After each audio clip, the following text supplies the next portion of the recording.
noches, doctores. Gracias por estar presentes aquí en otra charla nueva de OrtoMeet. Gracias por darse un tiempo y gracias por participar el día de hoy. Con nosotros nos acompaña el doctor John Torres Navarro. Voy presentando al doctor John Torres. Él es especialista en endodoncia de la Universidad Peruana Cayetano Heredia y la maestría convención en endodoncia también de la misma universidad. Es coordinador del posgrado de la especialidad de endodoncia de la Universidad Católica Santo Toribio de Mogrovejo y de la Universidad Privada San Juan Bautista. Director de la Escuela Nacional de Perfeccionamiento Profesional del Perú, es autor y coautor de artículos y actualmente es presidente de la Sociedad Peruana de Endodoncia. Y vamos a hablar de la relación ortodoncia y endodoncia. Agradecer a OrtoMeet por pensar en mi persona, en dirigir esta charla, esta conferencia, con combinación con el área de endodoncia. Y hay que tener ciertos parámetros para cuando hablemos de endodoncia y tal vez hacer un movimiento ortodóntico. ¿Qué pasa cuando se hace un tratamiento de endodoncia? ¿Cómo es la reparación biológica cuando se termina un tratamiento de endodoncia en una pieza dentaria? Entonces, debemos tener en cuenta el postoperatorio y reparación en una biopulpectomía, en piezas que han tenido una pulpitis periapical. Perdón, ahí está. Muy bien. Entonces, aquí el problema no es tan complicado. ¿En qué sentido? De que este es un gráfico sacado del libro de doctor Seltzer, de endodoncia, en el cual vemos el conducto radicular, conductos laterales, dentina, cemento, ligamento periodontal, el foramen, ¿bien? Ahí foramen mayor a este nivel, conductos accesorios y tejido óseo. Entonces, estas piezas, que donde la pulpa esté inflamada, el problema está dentro de la cámara pulpar, dentro del conducto radicular, va a haber un sellado que llamamos duro o blando a nivel del foramen apical o a nivel de las foraminas, ya sea por cemento o ligamento periodontal. Va a haber ese tipo de sellado. Entonces, en estas piezas no va a haber ningún problema que efectúen un tratamiento de ortodoncia, ya que el tratamiento de ortodoncia generalmente, ¿a dónde va? Hacia el ligamento periodontal. Doctor, esto va a afectar a las piezas que no han recibido tratamiento de endodoncia y tal vez se hacen movimientos y afecten a la vitalidad pulpar. No, no, para nada, doctores. Si son las fuerzas debidas, realizadas normalmente, leves, moderadas, o inclusive hasta severas, no van a perjudicar la irrigación del paquete vasculo nervioso. Sé que si leen bibliografía antigua, sí, ahí menciona que puede haber un problema en la vascularización pulpar. Pero ya tal vez en las preguntas ahí discutiremos un poquito más al respecto. Pero en índices tratados endodónticamente, peor todavía, no hay ningún problema. Solamente hay que cuidar el ligamento periodontal que es libre de inflamación y pueden hacer un tratamiento endodoncia. Pero aquí es el problema, ¿no es cierto? ¿Qué puede suceder en este caso de postoperatorios y reparación donde si hay lesiones periapicales? ¿Y qué pasa cuando son tratados después de un tratamiento convencional? Entonces miren este detalle, gráfico también sacado del libro del doctor Seltzer, en el cual pues se ve una necrosis de la cámara pulpar, donde están las toxinas, endotoxinas, las bacterias, que estas pues traspasan el foramen a nivel apical y hay una resorción del tejido óseo a este nivel. E inclusive hay una resorción del cemento. Miren todo lo que se da. Aquí se da una batalla. Están las inmunoglobulinas, el sistema de defensa, las natural killers, las células que quieren parar justamente este proceso inflamatorio de las toxinas, las bacterias, pero lamentablemente también comienzan a haber resorciones a nivel de otros tejidos, otros problemas. La cortical del ligamento periodontal se pierde. Entonces aquí hay un problema inflamatorio radicular e infeccioso, inclusive, que puede haber. Entonces miren aquí, esto es lo que se busca después de la obturación. Miren aquí que obviamente haya una reparación del cemento, cosa que a veces lamentablemente no se da por el mismo cemento, Acuérdense que hay un cemento que es celular a nivel del tercio apical y se espera pues que haya una neoformación de cemento. Pero el tejido óseo a veces repara más rápido y esta zona donde ha habido reabsorción de cemento repara el tejido óseo. Y lo que buscamos es la continuidad de la cortical. Entonces aquí comienzan a ver las preguntas. ¿En qué momento, después que hago un retratamiento, tal vez deberías efectuar un movimiento de ortodoncia? Entonces, esta es una pregunta que es muy controversial. Lo ideal sería que una vez que esté formada la cortical, como en este caso, ya el paciente puede efectuar movimientos de ortodoncia, porque el ligamento periodontal no esté inflamado en esa zona.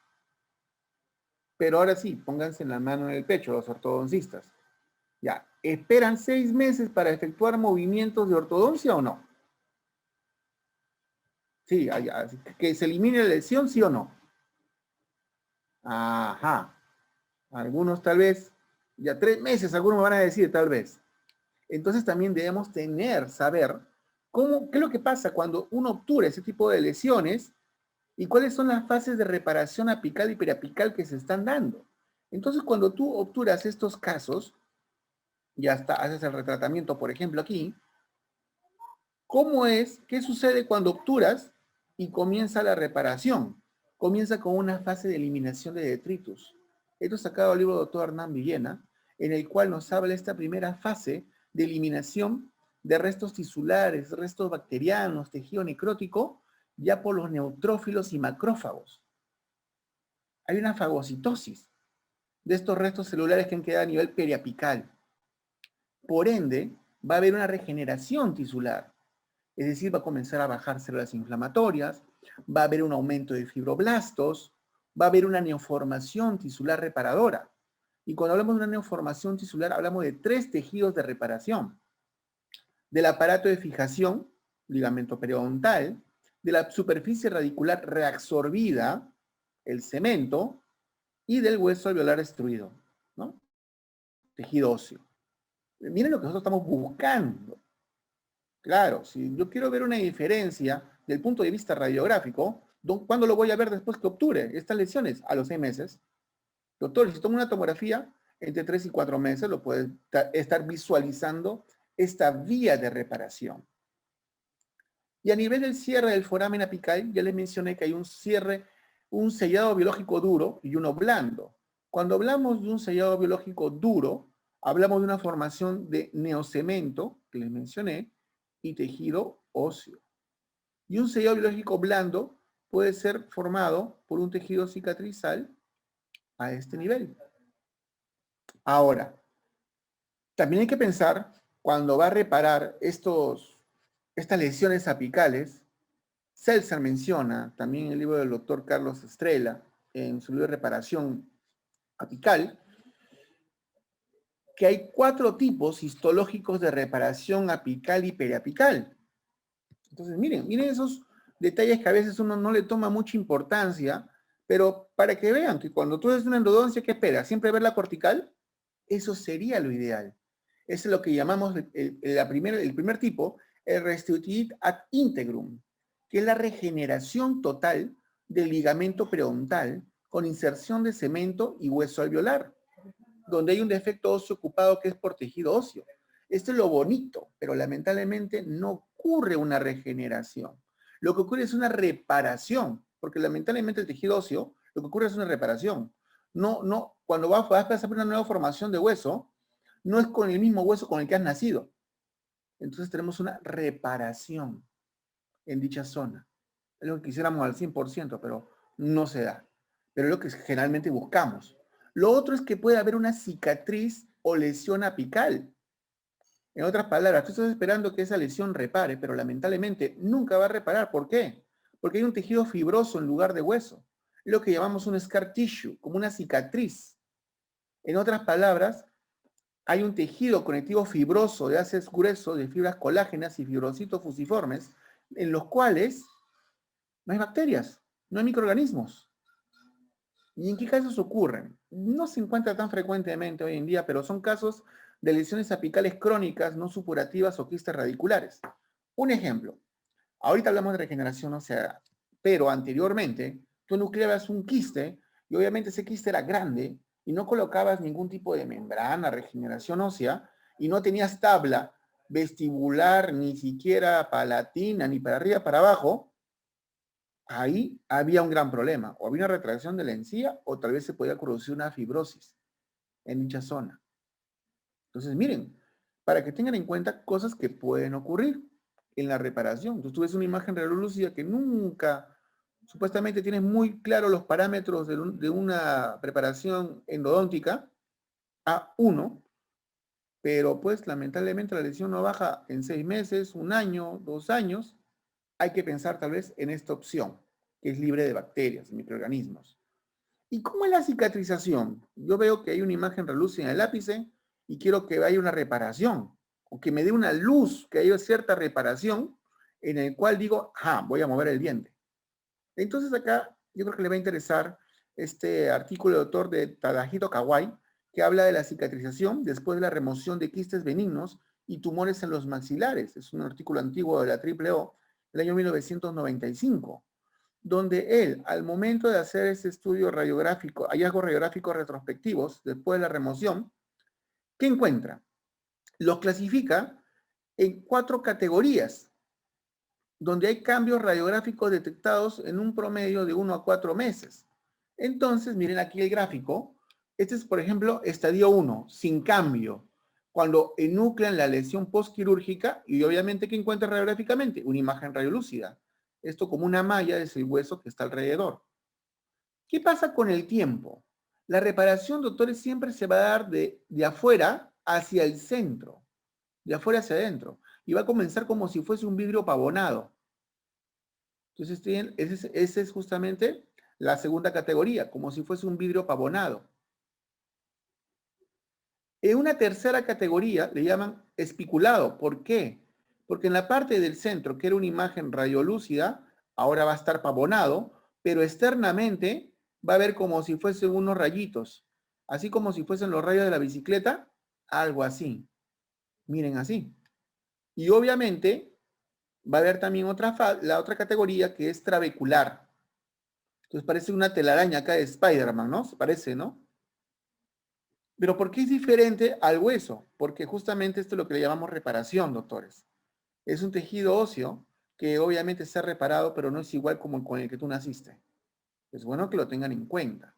Ahora, doctor, ¿me puede dar tiempos? No te puedo dar tiempos, porque va a depender del tamaño de la lesión y también de la terapia. Acá te estoy hablando de la endodoncia, nada más. ¿Y qué pasa si has hecho una pisectomía? O si estás manejando un ápice abierto. Tienes que ver los tamaños de las lesiones que vas a manejar. Por ejemplo, yo estaba buscando mi cicatriz apical cuando estaba iniciando mi especialidad, me acuerdo. Y acá se veía una imagen corticalizada. Yo ya había pensado hacer retratamiento y una cirugía apical. El examen patológico me dio justamente un quiste apical. Yo esperaba encontrar mi fibrosis y comencé a ver reparación.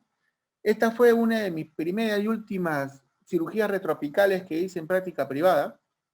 Hoy en día utilizamos otros materiales, pero lo traigo ¿por qué? Porque miren la reparación que se está dando. Lo logran ver como si fuese como unas líneas, como si estuviese en forma espiculada a este nivel. Miren, a 2.5 años, esto ya está trabeculado. Pero se logra ver, miren acá a los 6 años, como una línea demarcatoria, no sé si se logran visualizar, entre el hueso con el que uno nació y este que reparó. Entonces, miren qué interesante, ¿no? A los 8 años, vean cómo se ha estado dando este tipo de reparación, muy aparte del material que se ha utilizado retroapical, que en ese tiempo fue amalgama.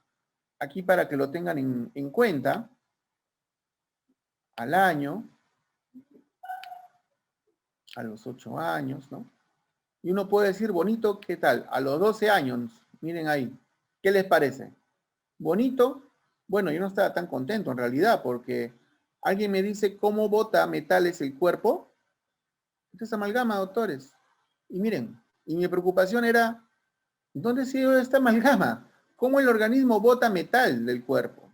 Y he consultado a varios médicos y no me han dado a dar una respuesta convincente, ¿no? Me dicen que ya tenían problemas sistémicos, que tenían otros problemas y obviamente eso tal vez impulsaría. Pero ese es un paciente normal que no tiene ningún problema sistémico. Y bueno, un control a los 14 años. La verdad que estaba preocupado por dónde está la amalgama, pero bueno. Miren, observen acá cómo estos tratamientos pueden perdurar con el tiempo. O miren este otro caso. Es un paciente que hace 4 años tuvo un trauma, un golpe de las piezas y tuvo abulsión de las piezas 2.1, 2.2 y 2.3. Y lo reposicionaron. Así nada más y así se lo dejaron. Y miren con el tiempo el tipo de lesión que hizo. Miren el tamaño de la lesión que se está dando a este nivel. Miren el tamaño. Creo que no necesita ni magnificación del puntero necesita. Entonces aquí tienes que tomar decisiones. Imagínense hacer una cirugía apical. La gran pérdida de estructura dentaria que va a haber en estas piezas y en esa zona. Y esa es una regeneración ósea. Imagínate la cantidad de huesos que puedes utilizar.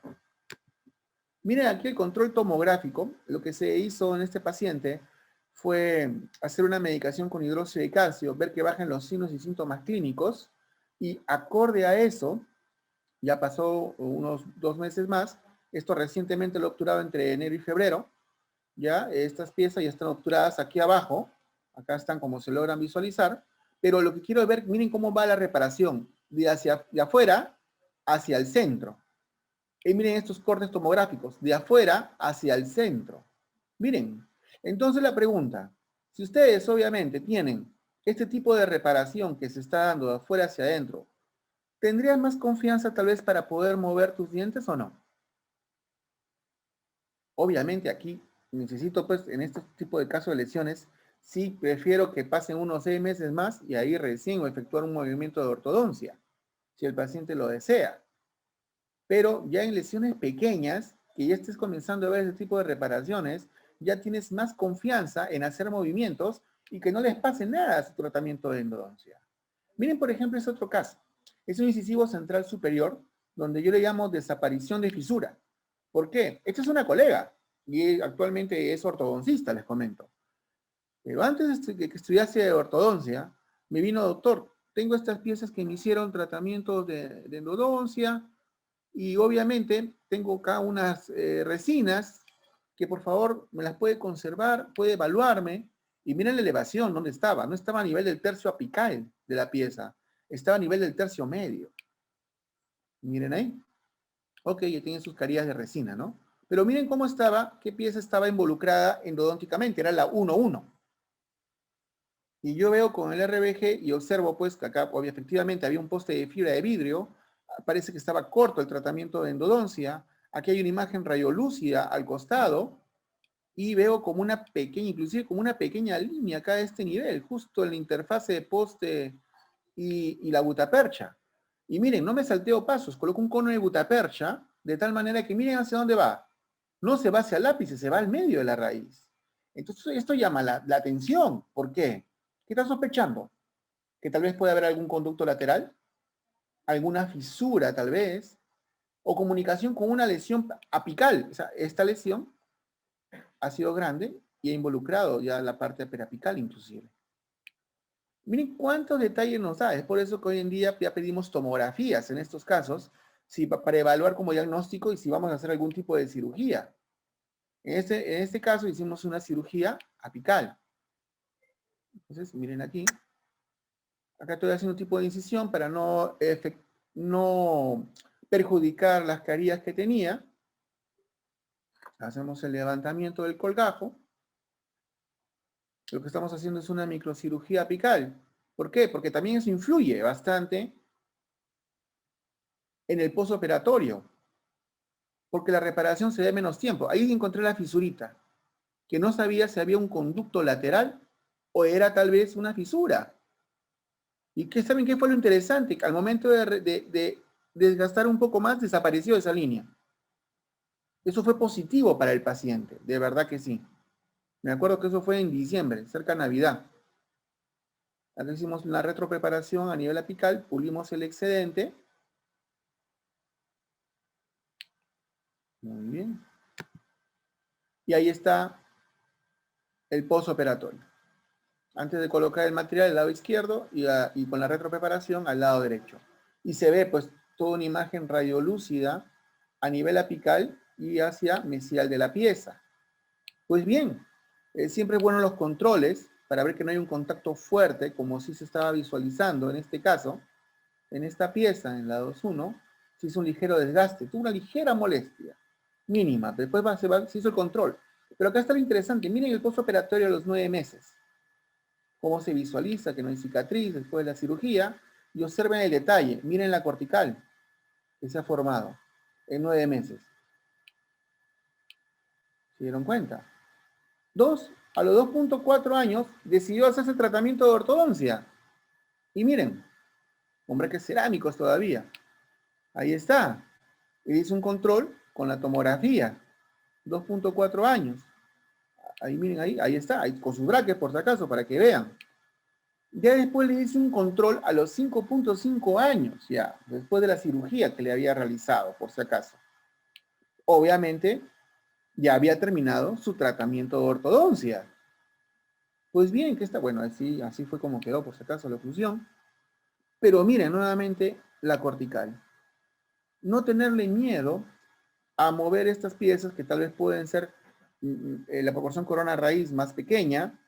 Ahí ya influye bastante la habilidad del ortodoncista, el plan de tratamiento que va a efectuar. Y lo bonito que me gusta es miren la cortical, cómo va y sube y baja a este nivel, miren. Se mantiene.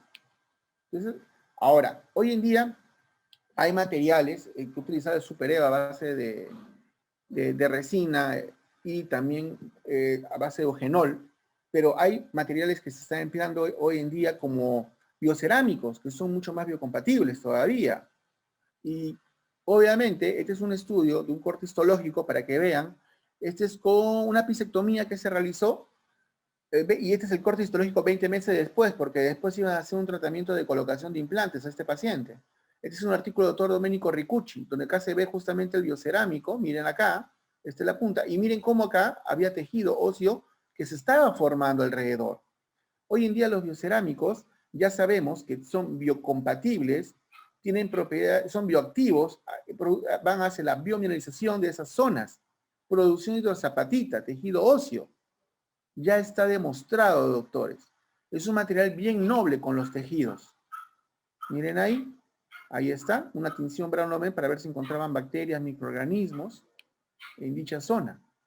Otra forma de reparación post-endodoncia es la hipercementosis, que después de un tratamiento de endodoncia hay una producción exagerada de la formación del cemento.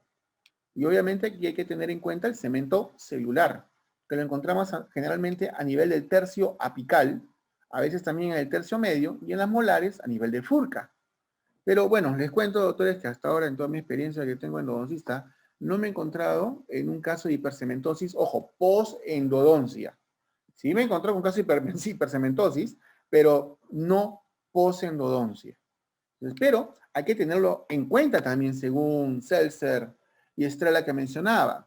¿Por qué? Porque estos cementoblastos comienzan a hacer la posición en forma lenta, de tal manera que ya una vez que están inmersos dentro de esta posición de cemento, ya son los cementocitos a este nivel, que se forman a este nivel, miren. Pero esta es la producción exagerada. Este es un corte transversal de raíces donde ven acá, por ejemplo, la dentina, y miren esta gran formación de cemento que se está dando alrededor. Pues bien, y el otro tipo de reparación post-endodoncia es la anquilosis. Este en vez de, eso es algo contrario. Es una respuesta osteoblástica exagerada con formación ósea excesiva. Aquí el ligamento periodontal no se regenera. El cemento radicular queda ligeramente unido a la cortical interna alveolar. Entonces aquí viene la pregunta, ¿van a poder hacer un movimiento ortodóntico con este tipo de reparación post-endodoncia? Lo veo difícil. Que tal vez sirva ese diente que tiene una anquilosis, lo utilicen como un anclaje, es posible, pero va a depender de su diagnóstico y su plan de tratamiento, ¿no? Porque aquí les tengo un casito que justamente quiero su punto de vista, tal vez. Miren aquí, este es un caso de proceso de cicatrización que se inicia en el hueso, dando como resultado una anquilosis entre la pared alveolar, acá está, H, tejido óseo, y la superficie radicular dentina.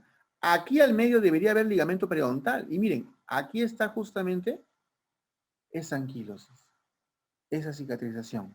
No el ligamento periodontal. Y justamente ustedes trabajan bastante sobre el ligamento que van a mover ahí. Por eso les traigo este casito. A ver, ayúdenme a pensar, porque es un caso que en realidad a futuro es un dolor de cabeza para el ortodoncista. Ok, miren este caso. Es una avulsión de una resorción radicular externa. Entonces, eso es un caso que el doctor Abel Campos me dice, doctor, tengo una amiga que es odontóloga y comenzó a ver un caso de avulsión de pieza dentaria. Cuénteme, ¿qué pasó? Sí, su paciente pues tuvo avulsión de esta pieza, de la 2.1. Ah, ok. ¿Y qué pasó con esta 2.1? La repuso el 15 de mayo, acá está la placa. Ah, perfecto. Y mire, doctor, 15 de julio, la llegó a ferulizar con resina y ahí lo dejó. ¿Y qué? ¿No lo hizo endodoncia? ¿No lo controló con placas radiográficas? No, doctor. Y miren, acá se está viendo sombra de resorción radicular. O sea, no hicieron nada hasta el 15 de julio, no. Pero ¿quieren que les cuente algo? Cuando está hablando con el doctor Abel Campos, no era julio, era octubre de 2015. Imagínense, octubre de 2015, doctores.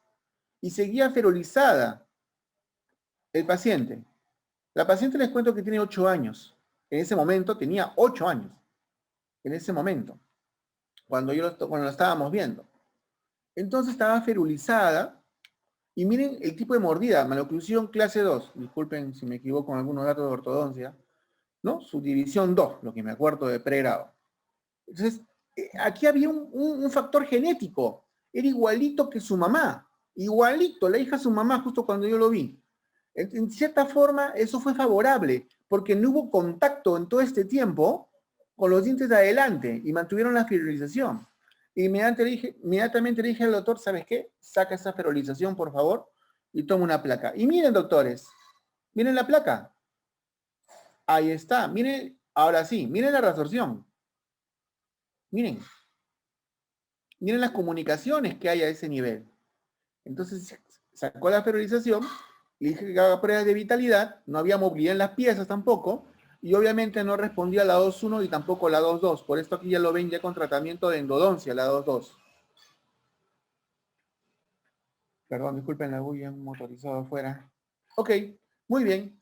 Entonces miren el panorama. Le mandamos una tomografía, en ese tiempo había tomografía de campo mediano, no había reducido como hoy en día. Y miren este corte sagital. O no sé, les gustará más el axial. Miren las comunicaciones que hay entre ellas. Ahí está. De verdad que es todo un laberinto. Entonces aquí viene la pregunta del millón. Paciente de 8 años.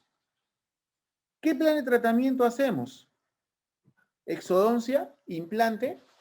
Implante difícil, ¿no es cierto? Estamos de acuerdo. Por la edad del paciente. Extracción. Les pregunto, si fuera en su hija, ¿le sacarían el diente? 8 añitos, sector anterior. ¿O tratarían de mantenerlo? Hay la ventaja que tenemos hoy en día, estos biocerámicos, doctores. Entonces, hicimos un tratamiento de endodoncia, pero en vez de obturar con gutapercha, obturamos con el Biodentin. Entonces hizo en 2 sesiones. Medicación de hidróxido de calcio, se regó con suero y se colocó el Biodentin de tal manera que se extienda por esos trabeculados que había a ese nivel. Es lo que estábamos haciendo. Y miren el control a los 4 meses, el antes y el después. Como que parece que se está viendo como una reparación.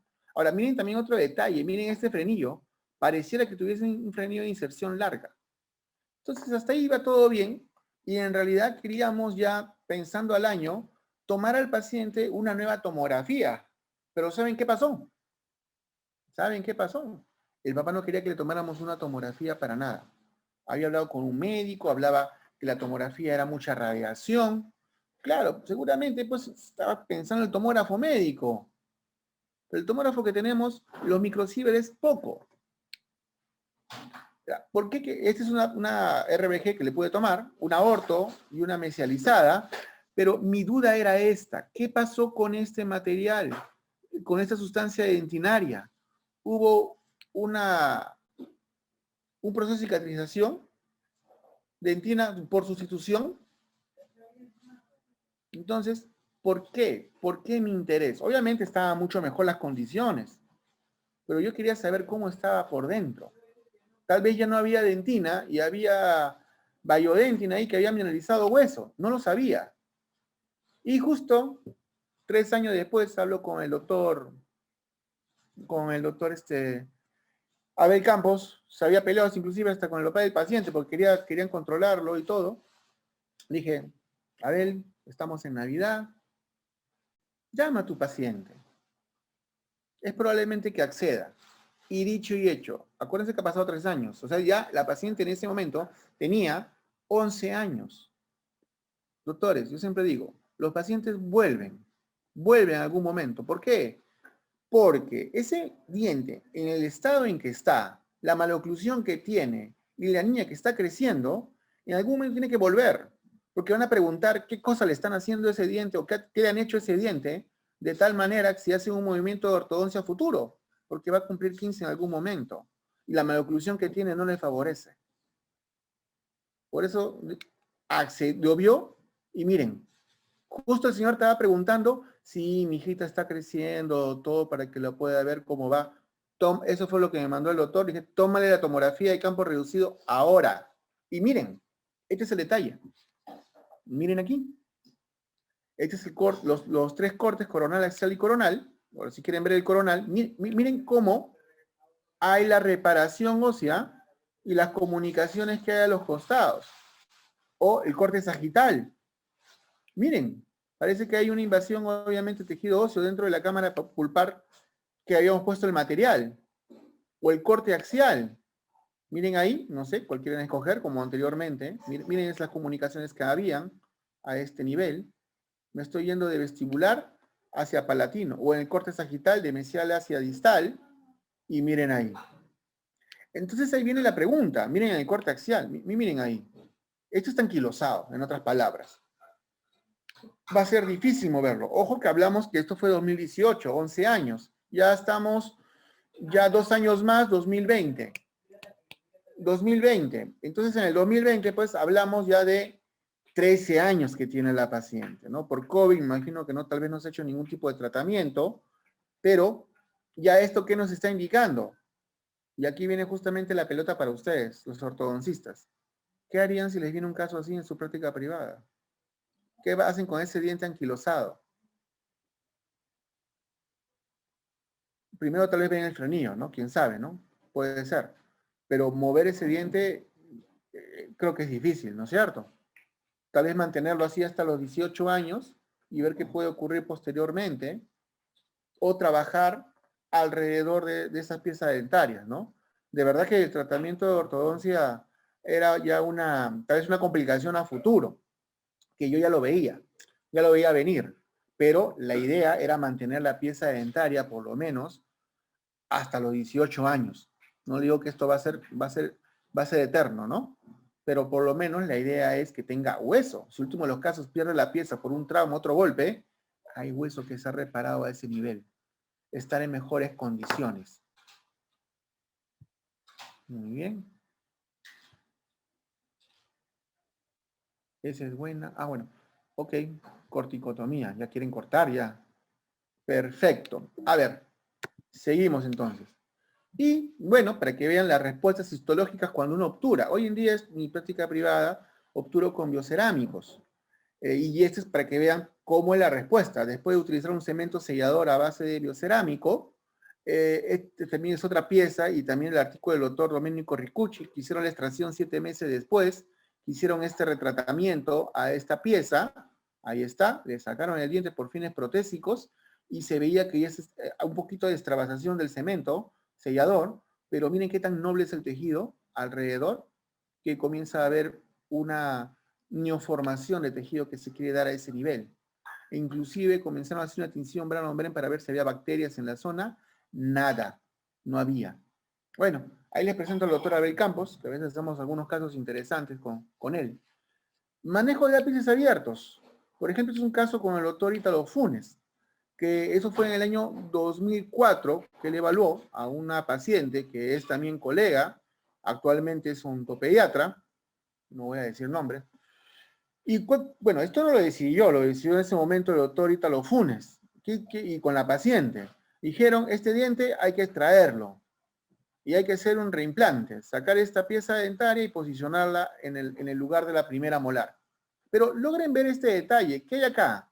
El lápiz está abierto. Lo ideal en estos casos, primero es hacer tratamiento de endodoncia si lo amerita la apertura del paciente y la posición del diente, y hacer el trasplante. Sería lo ideal. Pero si no, bueno, ni modo. A mí cuando ya me ubicaron ya estaba trasplantado ya. Ya estaba ya.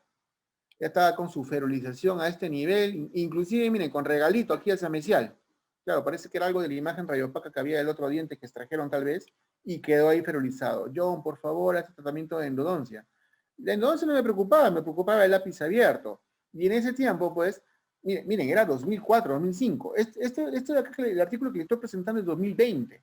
O sea, no había ningún tipo de referencia que podría haber con respecto a hacer, a hacer una picoformación a este nivel con MTA, que acá lo hicimos en ese momento, su gutapercha y su restauración, y con su regalito acá, ¿no? Que todavía mantenía. Pero la paciente quiso realizarse un tratamiento de ortodoncia. Y obviamente lo fue a consultarle al doctor Renzo Valverde. Y nos quería pues jalar las orejas, con justa razón, ¿no? Cualquiera probablemente sacaba el diente y tal vez movía los dientes sanos, ¿no? Quién sabe. Pero quiso hacer el tratamiento de ortodoncia, como no había ningún tipo de referencia, pues si se resolvía la pieza, pues y el otro es como cemento de construcción, obviamente no sabíamos si iba a quedar a la intemperie, porque era nuevo el producto prácticamente, recién había llegado también al Perú. Bueno, ante estas circunstancias, lo quería hacer todo el tratamiento alrededor del diente sin hacer ningún tipo de fuerza. Pero yo seguí controlando al paciente. ¿Por qué les digo pero? Porque, colocó un bracket. En otras palabras, sí iba a cerrar ese espacio. Entonces, miren, haciendo seguimiento, ya este es el post-tratamiento. Claro, yo ¿qué esperaba antes? Esperaba que se forme la cortical, qué lindo, y ahí, quién sabe, pues efectuar un movimiento, ¿no? Pero porque no sabíamos qué podía pasar. Pero miren, nuevamente se estaba formando la cortical, para que vean qué hermoso es el organismo, cómo funciona. Esto es lo máximo que le pude hacer de control al paciente, ya del 2009. Miren cómo su regalito se estaba resolviendo con el tiempo, la cortical que se mantenía a este nivel, y el doctor Ítalo Funes hizo un control radiográfico en el 2014. Ahí está. Miren acá cómo estaba estas condiciones, ¿no? Ya esto fue, bueno, el 2016, ya estaba en otras condiciones, ya estaba la doctora trabajando en otro lugar, y que tome un selfie al diente, y miren acá, esto ya es por causa del MTA Angelus, que obviamente hay una decoloración, no es por lesión cariosa por si acaso, pero que es otro tema aparte, ¿no? Pero bueno, este es otro caso, miren, esta es una abulsión de la pieza 1-1, que esa es justamente una colega que a su sobrina se le había abulsionado la pieza dentaria e inmediatamente la recolocó y la ferulizó. Pero y justo estaba haciendo una charla en el colegio odontológico en ese tiempo, y se me acercó, ¿no? Doctor, hice esto a mi sobrina, todo. Ah, sí, hiciste todo eso y le has controlado el caso, porque hay que tener cuidado. Estas piezas, a veces, si no hay vitalidad, nada, se recomienda hacer tratamientos de endodoncia, porque si no puede ocurrir una reabsorción y puede haber una reabsorción fuerte si estas piezas no están tratadas endodónticamente previamente. Y me llama en mayo de ese año, doctor, hice un control a mi sobrina, se le está reabsorbiendo, reabsorción radicular externa. Pero eso no es, eso ni por el trauma, obviamente, son cosas que pueden ocurrir. Y en eso, pues, iniciamos una picoformación con el biocerámico que les mencioné. En 2 sesiones. Uno hicimos el control microbiológico y en la segunda hice una picoformación con Biodentin. Y ahí coloqué gutapercha y la doctora que era de estética hizo después la rehabilitación. Como estaba en plena erupción y no agarraba ningún clan, miren lo que utilicé. Utilicé, doctores, sus ligas ahí para poder aislar. No hay excusa para no aislar. Y este es el control a los 2 meses, para que lo vean. Miren, ahí está el paciente. Ahí está. El control a los 5 meses. Yo no estaba tranquilo. ¿Por qué? ¿Qué es lo que estaba buscando? Porque una pieza con trauma, miren acá, yo quiero que se forme la cortical. E inclusive miren el ensanchamiento que tenía acá esta pieza, que también se ve ligeramente a este nivel. Entonces, porque también las piezas estaban erupcionando. Porque tú no sabes que por más buen material que coloques acá, puede continuar una reabsorción o no. Pero miren, estaba evolucionando bien. Y aquí fue donde pude respirar un poco. ¿Por qué? Miren acá 8.5 meses. La inicial, la picoformación que se hizo, y miren el control. La cortical esperada, doctores. Miren ahí. Ahí está. Y este es un control que le pude hacer ya a los 3 años. ¿Qué les parece? Miren la cortical cómo se ve ahí, doctores. La pregunta del millón. ¿Le harían o no un tratamiento de ortodoncia a esta paciente? Cuando la vi también tenía un promedio de 8 años aproximadamente. Ya a los 11 años, ¿qué creen? ¿Le harían o no le harían un tratamiento de ortodoncia? ¿O lo dejarían ahí? ¿O no le infligirían fuerzas porque si no pueden activar la reabsorción? ¿Qué estábamos hablando? Si se ve la cortical, se ve el ligamento periodontal y hago las fuerzas que son necesarias, ahí es un ligamento que no está inflamado. ¿Se arriesgan o no? Pues bueno, con mi ortodoncista hemos comenzado a hacer tratamiento de ortodoncia. Uy, esto es a los... Ah, ok, esto es a los 3 años. Perdón. Ya lleva, tiene sus braques cerámicos y este es 1.3 años con ortodoncia que está llevando. Lamentablemente se ha alargado un poquito por la pandemia, lamentablemente. Yo creo que tiene para un año más todavía de tratamiento, pero también estamos controlando el caso. Estamos controlando, la paciente sabe también que hay que tener mucho cuidado, pero quería también hacer un tratamiento de ortodoncia. Y el otro, pues, obviamente, al saber los antecedentes, eso es lo bonito de trabajar con la relación con las especialidades. Entonces él va moviendo, pues yo voy controlando también, ¿no? Y ahí está. Uy, bueno, creo que es lo mismo, disculpen. Muy bien, vamos a ver qué pasa a futuro en este caso. Ahora, ¿podemos mejorar tal vez los protocolos de restauración? Este es un caso de una resorción radicular interna, pieza 2.1, porque en este caso apareció como hallazgo. Las resorciones radiculares, generalmente interna o externa, son asintomáticas. Aparecen por hallazgos clínicos, perdón, radiográficos aparecen. Clínicamente, ya cuando se ve esa resorción en la corona, ahí recién lo que llamamos la famosa mancha rosa, ahí tú puedes ir pensando qué ha pasado con ese diente. Pero generalmente esas cosas ocurren en la raíz. ¿Y por qué digo que es lo anecdótico? Porque a este paciente le estaban colocando brackets. Ya tenía los brackets en el maxilar inferior. Cuando vieron, uy, la panorámica, uy, ¿qué pasó acá? Y el paciente pues había informado que tuvo un trauma, un golpe de tiempo atrás, y le hicieron la endodoncia, como lo ven. Pero continuó la resorción radicular interna. O sea, nunca hubo un control. Ven la importancia de controlar estos casos. ¿No? Entonces, miren aquí, a ver, es aquí donde hay que tomar decisiones. ¿Qué haces con estos casos? Para que me crean, ¿ves? Ya le habían puesto los brackets ya. Ya hicieron el alto cuando encontraron ese problema. Y miren qué importante para nosotros hoy en día estas tomografías de campo reducido.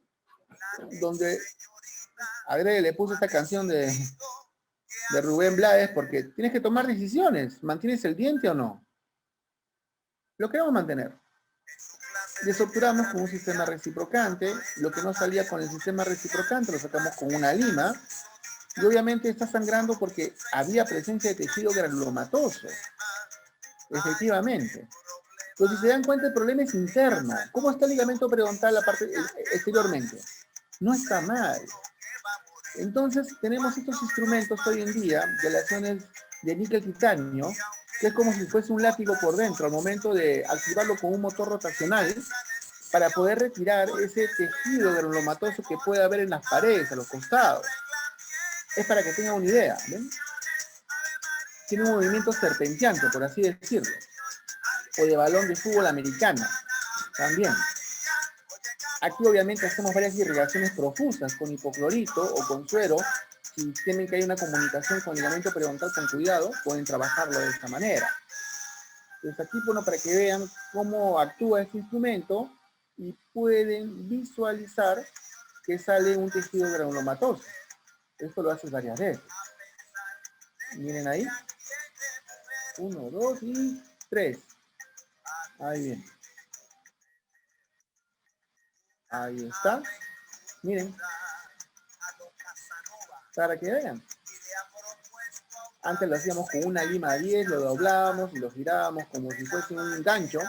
para retirar. Ahora no, tenemos esos instrumentos que nos ayudan. Obviamente, como hay una ligera sintomatología, dejamos una medicación de hidróxido de calcio y en la siguiente sesión ya estaba sintomática la pieza y acudimos nuevamente al retiro del hidróxido de calcio. ¿Para qué? Para colocar todo con Biodentin. Ahora, estos biocerámicos, hay que ver qué tipo de biocerámicos. Hay algunos que sí soportan fuerza compresiva y que realmente pueden sustituir en cierta forma a la dentina.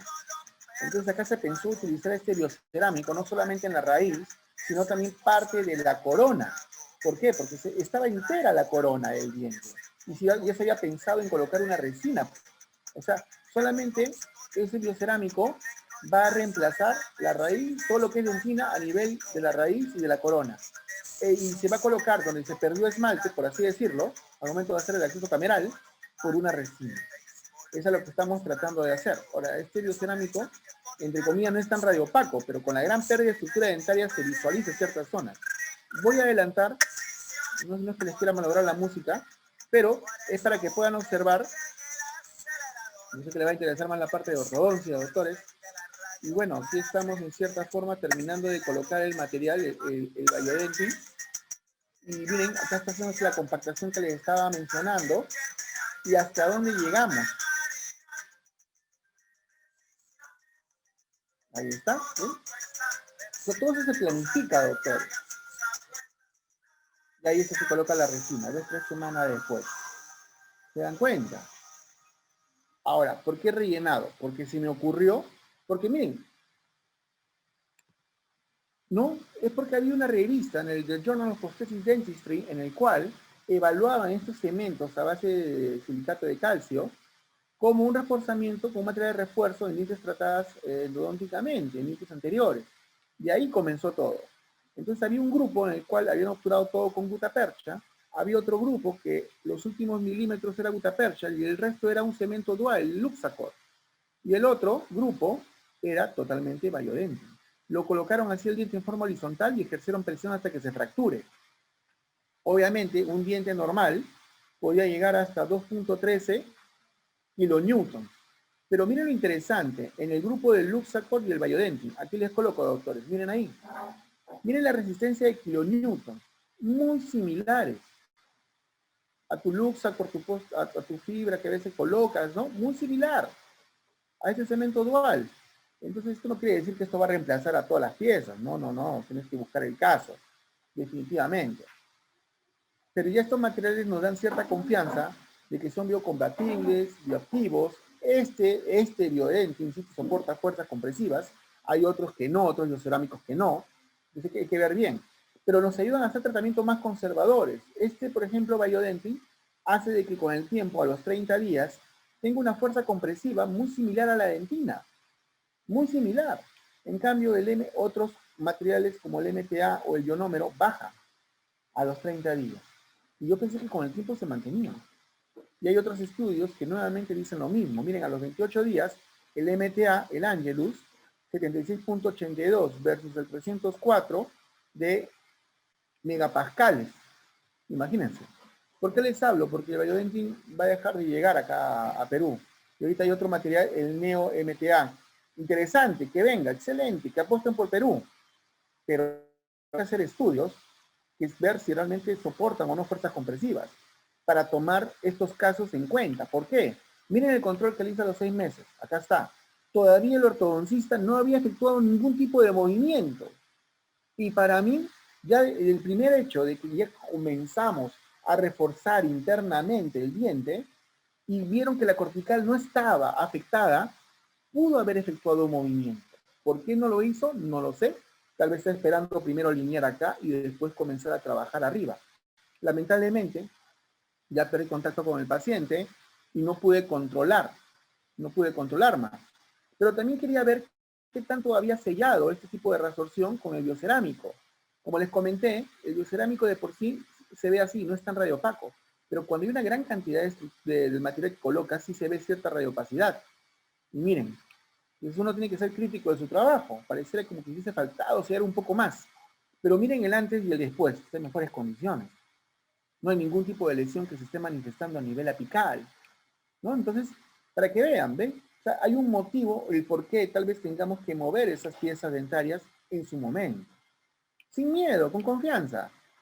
Bueno, también hicimos un trabajo de investigación para ver estas resistencias de fracturas en materiales de reforzamiento en dientes monorradiculares con el doctor Manuel Palomino. Ese fue su tema de tesis para que opte el grado de magíster.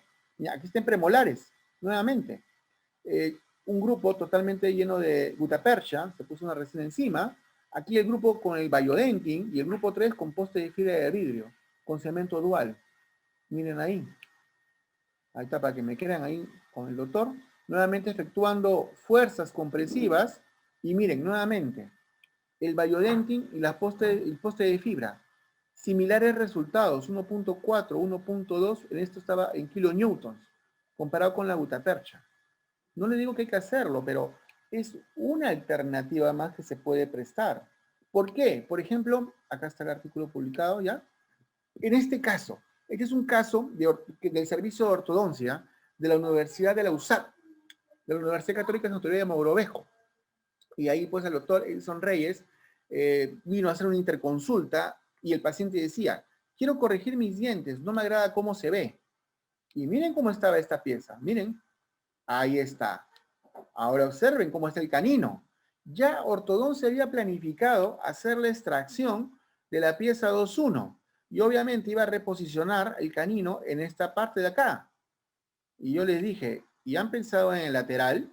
Muéstrenme una panorámica, ¿cómo está? Y miren la posición en diagonal que tiene el canino. ¿Y qué está pasando con este lateral? Está viendo una resorción. Porque está en una posición que es ectópica, no es normal. Y puede estar causando algún problema al otro diente sin querer queriendo. Y les cuento que la pieza todavía estaba vital, pero le mandé una tomografía para verificar y realmente, miren, había reabsorción de la pieza. Y miren la longitud, esto no mide ni 14 milímetros. 14 milímetros. Por eso nos consultaron, por favor hagan algo, porque queremos hacer movimientos. Pues bien, iniciamos pues haciendo un tratamiento de endodoncia.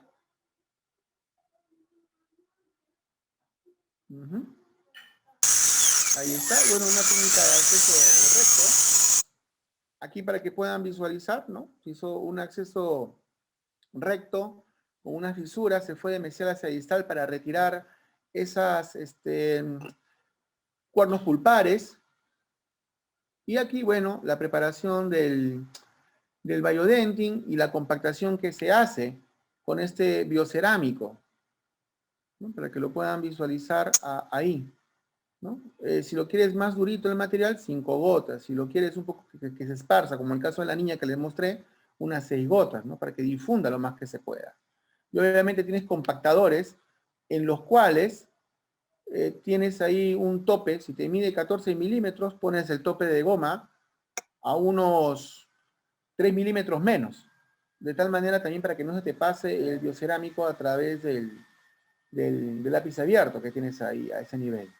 Y aquí en este caso decidí taparlo todo, hasta la parte del esmalte, temporalmente. Entonces, ya justo ya estábamos terminando un grupo de la especialidad, y dije, doctor, por favor, hágale seguimiento. Y a los 2 meses, eso fue el control que me llegó a hacer. Entonces, si se dan cuenta, llenamos todo, posteriormente se puso una resina, por si acaso, por palatino, y aquí comenzaron a efectuar movimientos. El paciente se perdió, pero volvió felizmente en el 2017 y estaban ya traccionando el canino para posteriormente sacar el incisivo. Y aquí, el 18 de diciembre de 2017, ya están posicionando el canino a ese lugar. Así que tengan mucho cuidado, por favor, de todas maneras con el movimiento de tanto del canino como del lateral. Y bueno, aquí el 2019 no hicieron ningún tipo de split, ¿correcto? No hicieron ningún desgaste, la terminología, hicieron más bien un incremento del canino con resina, nada más. Eso fue lo que hicieron. Pero a mí me interesaba la placa radiográfica. ¿Cómo va a los 2.2 años? Miren, doctores, ven, podemos conservar estructuras de dientes. Doctor, es pequeñito, sí, pero haz los movimientos adecuados. Si anteriormente estuvo firme, ¿por qué después de tu ortodoncia no va a continuar firme? Lo malo es que ya vino la pandemia, todos estos detalles, y no hemos podido controlar. Ya el doctor justo estaba finalizando ya el tratamiento, ya antes de la pandemia supuestamente ya debió haber retirado los equipos de ortodoncia. Espero que sí. Y para culminar, doctores, ya, yo creo que me he pasado del tiempo, miren aquí, es un caso de resorción radicular externa de una pieza 1.6. Este es un caso, y mírenlo, de verdad. ¿Qué les parece? ¿Qué harían con esta pieza dentaria? En realidad, ¿la mantendrían en boca o la sacarían? Les comento cómo se inició este tipo de resorción. La paciente, bueno, cuando acude hacia mi persona, tenía unos 23 años aproximadamente, y me cuenta que entre los 9, un promedio de 9 años, 11 años, tenía la segunda premolar impactada por palatino. Entonces, y ojo, la paciente es de Estados Unidos, por si acaso. Entonces, la paciente en esa edad, a los 9, 11 años, obviamente hicieron la extracción del diente que estaba impactado en el paladar.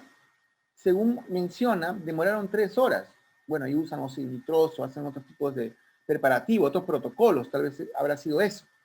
Pero igual lo tomé en cuenta. ¿Por qué? Porque dijeron que acto seguido, después que hicieron la extracción del diente, hicieron movimiento ortodóntico.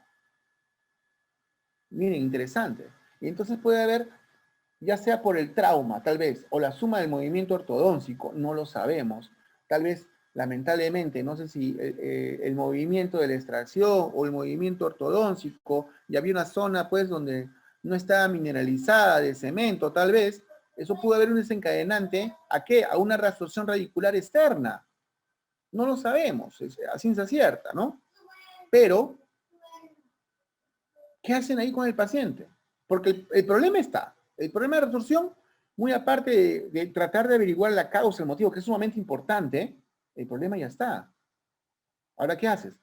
¿Qué pasó? Ya el paciente cuando tenía 20 y tantos años, comenzó a sentir una sensibilidad al frío, al calor. Algo mínimo. ¿Y qué creen que le dijeron dos dentistas en Estados Unidos? Miren la característica, miren dónde está el seno maxilar. Está como neumatizado. ¿Se dan cuenta?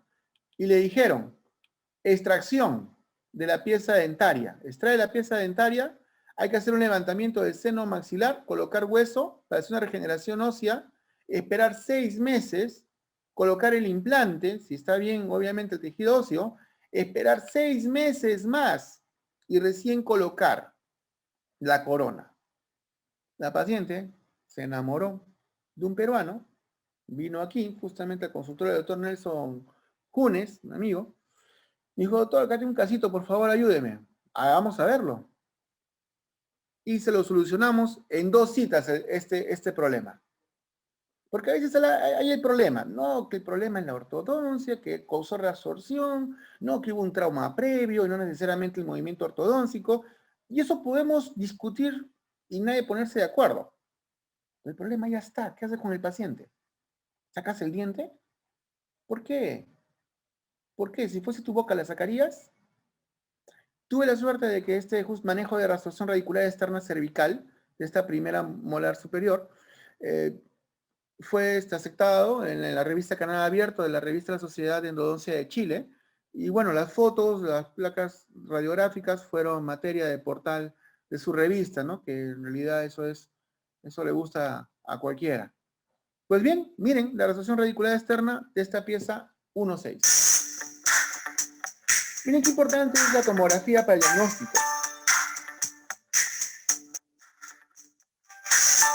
Se logra ver que no está la segunda premolar y en palatino hay una zona eritematosa por mesial y palatino. Como sondeo y la tomografía en los 3 ejes. Afectación de la dentina, tejido óseo.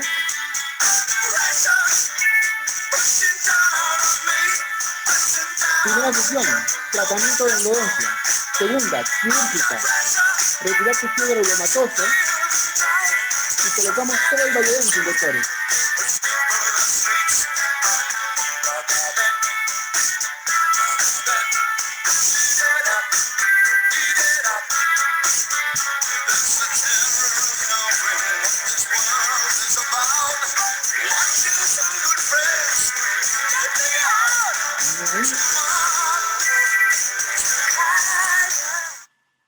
Esto es a los 5.1 meses, doctores, y este es el control al año, en el cual se puede, miren qué tratamientos conservadores podemos estar realizando, manteniendo estos dientes en boca hoy en día. Miren ahí, lo importante de tener siempre en su unidad una sonda periodontal, tanto en mesial como en palatino, para que me crean, justamente, ahí está.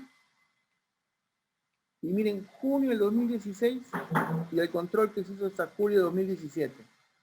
De verdad que quería tomarle una tomografía, pero no pudo porque la paciente con su enamorado se fueron para Canadá. Lamentablemente. Pero bueno, como si nada hubiese pasado, doctores. Y ya les comenté, y hay revistas, artículos, en los cuales muestran la biocompatibilidad de estos materiales con los tejidos, con el tejido óseo. Y si quisieran efectuar algún movimiento de ortodoncia en algún tipo de estos dientes con tipo de resorciones, lo pueden hacer con gran confianza. Eso sí, estos son casos ya extremos, ¿no? Hay que manejarlo también los movimientos ortodónticos con mucho cuidado, con mucho cuidado. Pues bien, doctores, para que vean que siempre tratar de conservar las piezas dentarias, una foto del lado izquierdo de mi familia, cuando recién había nacido mi segundo hijo, ahí en los primeros meses, y ahorita pues un poco ya mayores mis hijos, ya uno que va a cumplir 14 ya en la otra semana, y el otro pues un critter ahí pues a los 4 años, con mi hermosa esposa. Doctores, muchísimas gracias por la atención prestada. Estoy presto para sus preguntas y cualquier duda, inquietud, también me pueden comunicar por WhatsApp, tienen mi número telefónico, con toda confianza. Bien. Muchas gracias, John. En verdad que ha sido una exposición muy clara y con muchos casos clínicos que han ayudado a aclarar, nos amplía sobre todo la importancia de estar actualizados un poquito en todas las áreas para poder justamente interconectarnos entre nosotros también y poder aprender. Les agradecería si alguien tiene alguna pregunta o alguna consulta específica. Aquí la doctora Marlene Arias escribe, en este caso de la pieza 1.6, ¿cómo hace la irrigación? ¿Qué material de obturación usa? Ok. Bueno, yo sí soy un poquito más adrenalínico, doctora, porque sí, vio la comunicación en el corte axial que había con el periodonto. Entonces yo utilicé una cánula de succión de punto, de un kit de endodoncia. Entonces yo estaba haciendo un flujo y reflujo con hipoclorito. ¿Ya? Yo sí soy un poco adrenalínico, pero si estás con el temor de extravasar, tranquilos, no hay ningún problema. Puedes utilizar, si quieres hipoclorito, pero 1%, ¿no? Un poco más diluido, o si no deseas utilizar, para no tener ningún problema, puedes utilizar suero o tal vez clorexidina también si deseas. Entonces, hay varias formas de trabajar, y eso con una técnica de presión positiva que llamamos, ¿no? Es difícil trabajar con una técnica de presión negativa, tal vez en ese momento, porque no hay los sistemas Endobat, por ejemplo, acá en el Perú, ¿no? Pero hay varias formas.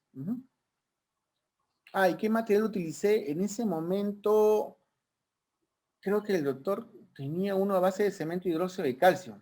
Creo que, si mal no recuerdo, no me acuerdo bien el sistema, fue tantos años, pero en ese tiempo no usé un biocerámico. Casuística en pacientes mayores. De tercera edad, muy poco he visto con brackets, de verdad. Generalmente pacientes sí he visto mayores, pero base 4 hasta base 5, ¿no? Ahora, ahí no no tengo casuística, le engañaría. Pero, ojo, del punto de vista endodóntico, lo que he mostrado funciona, obviamente, en cualquier paciente de cualquier tipo de edad. Ahora, hay que tener en cuenta ciertos detalles también, que esto sí ya no lo he puesto, pero también después del tratamiento de endodoncia hay que cuidar los factores locales y factores sistémicos. Entonces, los factores locales es que, bueno, un endodoncista pues, puede tener estos porcentajes de éxito más elevados, tal vez que un odontólogo general, ¿no? Pero muy aparte, tal vez puede haber un endodoncista pues, que le guste la endodoncia, está muy actualizado y está muy, muy cerca a estos porcentajes de éxitos, pero uno tiene que manejar sus protocolos. Entonces, en los factores locales están lo que yo llamo el mea culpa. ¿Aíslas o no aíslas? Tus instrumentos están bien esterilizados, ¿no? Haces control con buen control de la hemorragia antes de obturar. Tu preparación, ¿hasta qué lima preparas? ¿Una sola lima nada más y metes un cono único, suficiente con eso? ¿O ensanchas adecuadamente para que el irrigante limpie y desinfectes? o tal vez no ha ocurrido felizmente ningún accidente de extravasación de hipoclorito o un instrumento a través del foramen. O sea, se dan cuenta que puede haber factores locales que lamentablemente salen del patrón normal de lo que hemos estado hablando, que pueden lamentablemente no contribuir a una buena reparación post-endodoncia. Y están también los factores sistémicos. Entonces, a veces tienes un protocolo A1 de preparación biomecánica, tienes una buena técnica, pero el paciente a veces no te informó algo en la interconsulta o te faltó algún detalle averiguar en interconsulta. Si tu paciente es diabético y no está controlado, por ejemplo, ¿no? A ver, si tu paciente es diabético y no está controlado, a los 6 meses no esperes buscar una reparación post-endodoncia. Entonces, lamentablemente, esa zona del ligamento periodontal está inflamada todavía, si tu paciente no está controlado. Si tu paciente es anémico, también, si tiene un problema de factor de coagulación, si sufre de tuberculosis. Entonces, imagínense esos casos de pacientes en los cuales no hay una buena oxigenación. Entonces, esos mediadores de inflamación no van a ir corriendo, van a ir en muletas, van a ir. O su paciente también es inmunosuprimido. Está por ejemplo a un tratamiento de quimioterapia, radioterapia, en el cual, pues, lamentablemente se alteran la saliva, la función de X cosas, ¿no? En la reparación que pueden influir, en la calidad del trabeculado óseo. Imagínense, hasta falta de eficiencia de vitamina C puede alterar la reparación. ¿En qué sentido? Si hay falta de eficiencia de vitamina C, obviamente va a afectar el ligamento periodontal. ¿Cómo? No va a haber formación de colágeno. O sea, va a alterar a los fibroblastos. Todo comienza desde ahí. Miren, una deficiencia de vitamina C, nada más. Y eso que todavía no hablo de la osteoporosis, de alteración del metabolismo óseo, en la menopausia o tal vez en la andropausia, que también afectan la reparación, así como el hipotiroidismo. Yo creo que eso creo que responde un poquito más tal vez la pregunta de la doctora Giovanna Luna, que ahí lamentablemente pues no le vas a meter un tratamiento de ortodoncia a esos pacientes que no han reparado y que tienen un problema sistémico, ¿no? Por ejemplo. John, están consultando si en una pieza con abulsión el tratamiento de endodoncia inmediato es fundamental para evitar reabsorciones. Sí, inmediato, es inmediato. Lo que pasa es que, muy buena pregunta, ¿por qué? Porque si no haces un tratamiento de endodoncia en ese momento, la resorción va a ser más rápida. En cambio, si haces un tratamiento de endodoncia, ojo, no necesariamente vas a poder parar la resorción, porque tampoco no sabemos qué tan afectado estuvo, o la abulsión, qué tanto tiempo estuvo expuesto a la intemperie, el ligamento periodontal, si pasó más de 15 minutos o no. O sea, son varios factores que es una ruleta rusa.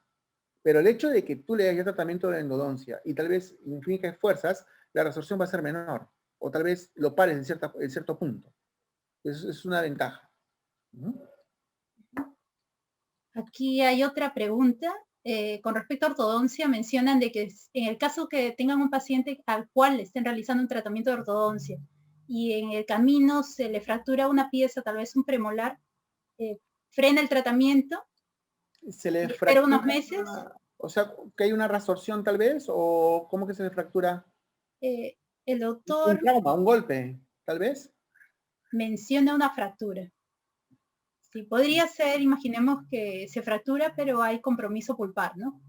Ah, ya. Una fractura radicular con compromiso pulpar. Claro, hay que hacerlo en endodoncia. Pero acuérdate que si es una fractura a nivel de corona, no hay problema. Porque la pulpa que está inflamada, si es inmediato, ¿no es cierto? O es diferente que haya pasado un año después de la fractura y hay necrosis de infección, ¿no? Estamos pensando que ha sido algo inmediato, ¿no? Pero si hablamos de una fractura radicular, hay que tener cuidado. Porque ahí ya no solamente hablamos tal vez de un fragmento, o tal vez, mira, ni siquiera irnos hasta la fractura, hablamos de fisuras. El pronóstico de esa pieza es reservada, porque lamentablemente tener una fisura en nuca hacia abajo de la raíz es un riesgo, es como una pequeña ventana abierta para bacterias y microorganismos. Por más buen tratamiento de endodoncia que haces, puede que fracase ese diente. Entonces hay que poner las cosas en la balanza. Lo que pasa es que en la parte de traumatismo dental hay concusión, luxación, hay toda una parafernalia de eventos y de cosas que hay que actuar de diferentes formas, tal vez, ¿no? En los cuales pues hay que ferulizarlos tal vez algunos son 3 semanas, algunos son por meses, y hay que ver pues el tipo de fractura que tenga para ver el pronóstico de la pieza. Pero siempre es diferente un diente que tenga una lesión cariosa y haga una lesión apical que por trauma haga resorciones o tipo de lesiones apicales, por algún motivo. Hay que tener mucho cuidado porque son dos cosas totalmente diferentes. Perfecto, gracias. La doctora Andrea Coni consulta, bueno, te felicita por tu excelente exposición y pregunta si tenemos un paciente que llega a una consulta para tratamiento de ortodoncia y refiere que le hicieron endodoncia en diferentes dientes y al examen radiográfico no se evidencian lesiones apicales, al examen clínico no hay sintomatología. ¿Qué tiempo debemos esperar para colocar aparatología ortodóntica? Ya, la pregunta del millón. ¿Cómo evaluaste radiográficamente si tiene lesiones o no? Estoy seguro, si la mayoría pues, son ortodoncistas, con panorámica, y está mal. De ahí comienza el error. De ahí comienza el error, porque deberían tomar periapicales. La panorámica, como su nombre dice, es panorámica. Ahorita tengo un caso que estoy llevando de una paciente que recibió tratamiento de ortodoncia, cirugía ortognática, y obviamente justo del sector anterior, la pieza 2.1, tiene una resorción radicular interna que no se veía con la panorámica. Y les cuento que la resorción que les pasé no es nada comparado con lo que estamos viendo ahorita. Y aparte tiene un problema endoperiodontal. Y las bacterias, y cuando pongo los conos de gutapercha, se dirigen hacia la placa del sector anterior. Es un caso muy complicado, ¿se dan cuenta? Estamos bajando el cuadro. Entonces, diagnosticar es la parte fundamental. Entonces, cuando tú tomas tus perapicales, ahí recién evidencias, y no solamente tienes que ver si tiene una lesión apical o no, sino preguntar al paciente, ¿te hicieron endodoncias hace cuánto tiempo? Ah, me hicieron endodoncias hace 10 años. Ah, perfecto. Si tienes hace 10 años, están bien selladas esas endodoncias, bien restauradas, no hay filtración y no hay lesiones, excelente, continúalo. Tal vez no está tan bonita, tan bien preparada, pero continúa tu tratamiento. Pero si le han hecho endodoncias menos de 2 años para abajo, el pronóstico todavía sigue siendo reservado. Porque según la literatura, el éxito de un tratamiento, entre comillas, no a rajatabla, en un promedio de 2 años, después de terminar un tratamiento de endodoncia, si no te causa ninguna lesión, está sintomática, puedes decir que es un éxito y que tenga un buen pronóstico. Pero si todavía no está en ese lapso de tiempo, hay que ver todavía el pronóstico de la pieza dentaria.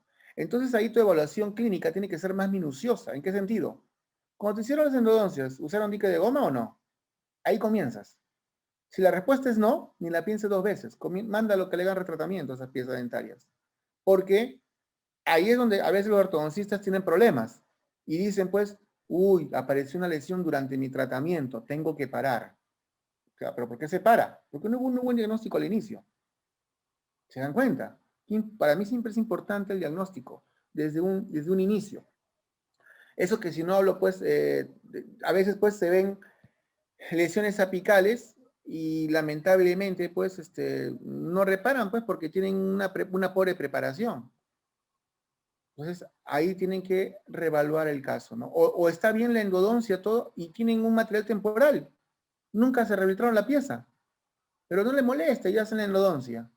O hacen una restauración y comienzan los problemas a futuro. ¿No? De una vez traten primero los tratamientos. Acuérdense que siempre cuando hacen un tratamiento, ya sea general, un paciente, hay fases.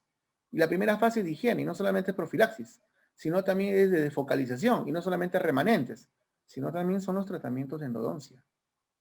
Y a veces, lamentablemente, se saltean esos pasos. Muy interesante. La doctora Marlene Arias pregunta, ¿en el caso del incisivo lateral lo sigue manteniendo con obturación de biodentín? En el del caso de Chiclayo, de la USAT, sí está, y eso ya está adentro ya, oleoide sacramentado. Igual, el de la chica también que presenté, el primer caso, también ese fue los primeros casos que comenzamos a trabajar. No le digo que esto sea eterno, obviamente, ¿no? Puede haber otro trauma, un golpe, ¿no? El paciente palanquea algo, ¿no? Pero son factores externos, no por el tratamiento, ¿no? Que puede tal vez fracasar a futuro, pero la idea es mantener hueso, que no haya lesiones, y si en algún momento, pues, fracasase por X motivo, ya hay un buen hueso para colocar después más adelante un implante, ¿no? O si el paciente tiene menor edad, mantener la pieza hasta los 18 y ahí comenzar tratamientos tal vez de ortodoncia o de implantes, ¿no? Porque tengo más casos, pero ahí no los he puesto, que he tenido resorciones más grandes, en realidad, de tal manera que ya estaban a puertas de continuar tratamiento de ortodoncia, pero se pararon por el COVID, lamentablemente. Y eran resorciones, de verdad que en unos casos un poco más pesados. Espero que en algún momento se retome y tenga más casuística para verlo más adelante.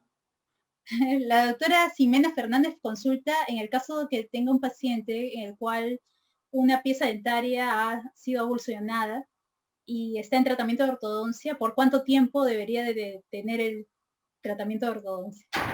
El tratamiento de ortodoncia. Yo diría, antes del tratamiento de ortodoncia, siempre en esos casos que tengan un trauma, si quieren trabajar tranquilos y seguros, siempre acá sí observen la cortical, que vean que esté realmente la cortical formada y hagan el tratamiento de ortodoncia sin ningún problema. Lo que sí, bueno, la parte que les corresponde a ustedes como ortodoncistas es ver la fuerza que van a aplicar, ¿no? Esa parte. Mientras tengan la cortical es como si fuese un diente normal, común y corriente, no hay ningún problema. Ahora, si la pieza está emulsionada y no ves todavía la cortical, ahí sí, tómale, si no lo ves con la placa radiográfica periapical, manda una tomografía para verificar que no haya ningún problema. ¿Por qué? Porque si no, ahí sí puedes activar la resorción. Ahí sí hay que tener cuidado. Ahí sí hay que tener mucho cuidado en ese aspecto. El tiempo para movilizar un diente después de un tratamiento de endodoncia, entonces, ¿cuál sería el tiempo que tú recomiendas? Bueno, según la literatura, lo ideal sería pues cuando ya se formaba la cortical, como estábamos comentando, Anita, ¿no? Sería lo ideal. Pero no hay tampoco una bibliografía al 100%. Ojo que eso es desde el punto de vista radiográfico, en 2D. Ahora, si tú quieres ver con tomografía, ya en 4 meses puedes ir viendo esa reparación que le estaba mostrando por la sensibilidad que tiene la tomografía. Ya el hecho de que se esté formando estructuras quiere decir que internamente el cerca del ligamento periodontal está bajando la inflamación o puede ser mínima también. En otras palabras, también tienen que ver el tamaño de la lesión que puede tener el paciente, ¿no? Por eso le mostré las fases de reparación. Entonces, al principio, acuérdense que había una fase de eliminación de detritus. Esas pueden esperar, puede hacerse en promedio de un mes que están eliminándose, pero también va a ir, tiene que ser proporcional a la lesión que va a haber, ¿no? Ahora, en estos casos de lesiones, pues estamos sospechando pues que tal vez puede ser un granuloma pequeño, o tal vez por una lesión, un absceso apical que se quiere formar, tal vez a futuro. Entonces, esas van a reparar muy fácilmente, no hay ningún problema. Entonces, hay otra literatura también que he escuchado que puede ser a partir de los 3 meses también, que ahí pueden iniciar un tratamiento de ortodoncia. O sea, no les podría decir también así a rajatabla, pues, qué caso exactamente vamos a realizar, a iniciar a esas que tienen lesiones apicales, inmediatamente un tratamiento de ortodoncia, ¿no? Muy bien, John, muchas gracias. Pienso que cerramos aquí las preguntas también. Te agradecemos por tu tiempo y tu excelente exposición, como han escrito muchas personas felicitándote por tu exposición. Sabemos que tienes una agenda ocupada también, así que muchas gracias por haberte dado ese tiempo. Y agradecemos a todos los presentes y los invitamos a seguir nuestra página en Facebook para las siguientes exposiciones que presentemos. Gracias por su tiempo también y participación. Hasta otra oportunidad, nos estamos viendo. Adiós, gracias.